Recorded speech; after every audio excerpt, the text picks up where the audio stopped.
এই ঘূর্ণিঝড়ের প্রভাবে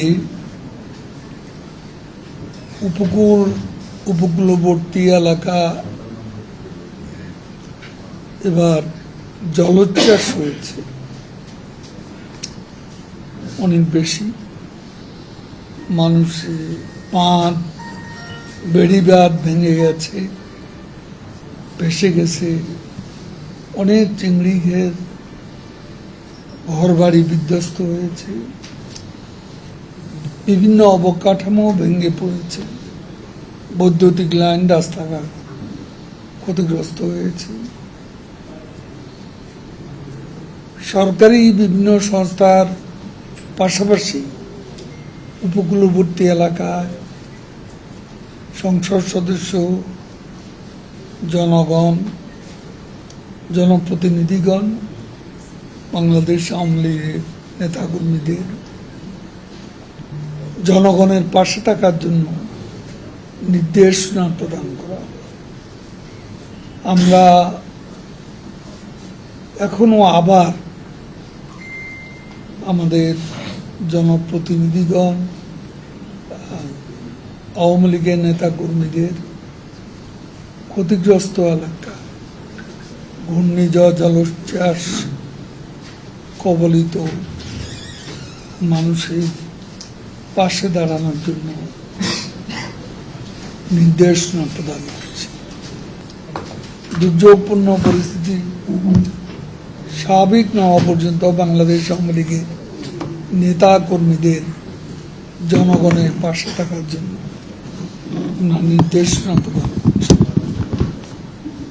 প্রধানমন্ত্রী দেশরত্ন শেখ হাসিনা সারা রাত জেগে দুর্যোগ মোকাবিলার সকল প্রস্তুতি তিনি মনিটর করেছেন,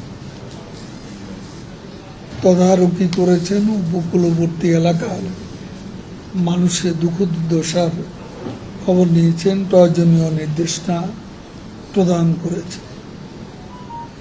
আবহাওয়ার উন্নতি হলে অতি দ্রুতই মাননীয় প্রধানমন্ত্রী ঘূর্ণিঝড়ে ক্ষতিগ্রস্ত এলাকা পরিদর্শনে যাবেন, এটা তিনি নিজেই বলেছেন। ঘূর্ণিঝড় সহ যে কোনো দুর্যোগের পূর্বাভাস দেওয়ার ক্ষেত্রে সক্ষমতা বৃদ্ধি পাওয়া এবং সরকার দুর্যোগ পূর্ববর্তী প্রস্তুতি গ্রহণের তৎপর থাকা এবং মানুষকে সরিয়ে নেওয়ার যে পূর্ব প্রস্তুতি, সেটা যথাসময় সম্পন্ন করা, ঘূর্ণিঝড়ে ক্ষয়ক্ষতির পরিমাণ কমিয়ে আনা সম্ভব হয়েছে। সার্বিকভাবে একথা প্রমাণিত গত 15 বছরে বঙ্গবন্ধু কন্যা শেখ হাসিনা সময়োপযোগী পদক্ষেপ বাস্তবায়নের কারণে বাংলাদেশ আজ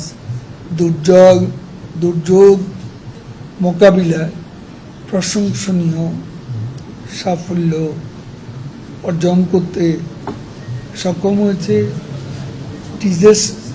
ডিজাস্টার ম্যানেজমেন্টে বাংলাদেশের এ সাফল্য আজকে সারা দুনিয়া প্রশংসিত হয়েছে, প্রশংসিত হচ্ছে। প্রাইম মিনিস্টার যখন যাবেন তখন আমাদের অনেকেই যাবে, তিনি আমাদের সভাপতি। আমাদের যে বিভাগীয় টিমগুলো তারা যেখানে যেখানে ক্ষতিগ্রস্ত হয়েছে সেই সব এলাকার খোঁজখবর নিচ্ছেন এবং তারাও আবহাওয়ার উন্নতি হলে ওইসব এলাকা পরিদর্শনে যাবেন, ক্ষতিগ্রস্ত মানুষকে সাহায্য সহায়তা করবেন। আমরা আমাদের অভিজ্ঞতা, বাংলাদেশের যে বাস্তবতা, ঝড়ে জলোচ্ছ্বাসে দুর্যোগে বন্যা,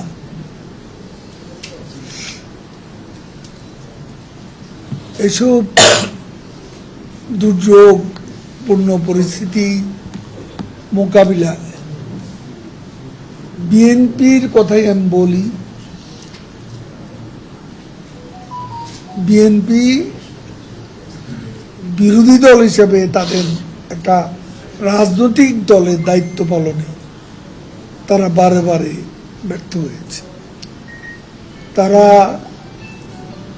ফটো সেশন করে, ইতিপূর্বে আমরা দেখেছি সাহায্যের নামে ফটো সেশন করা, এমনকি কক্সবাজারে যে রোহিঙ্গারা স্রোতের মতো এসেছে বাংলাদেশে, প্রধানমন্ত্রী শেখ হাসিনা মানবিক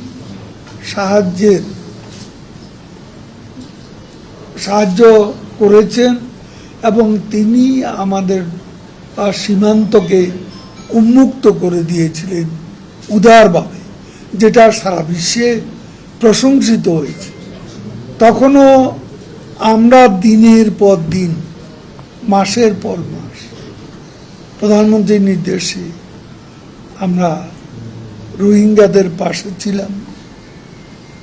তখন দেখা গেছে তারা একদিন, বড় জোর দুদিন, তারা ওখানে লোক দেখানো ফটো সেশন করেছে।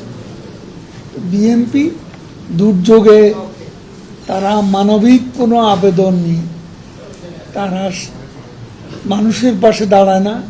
আমরা অতীতে দেখেছি তাদের কাজই হচ্ছে ফটো সেশন।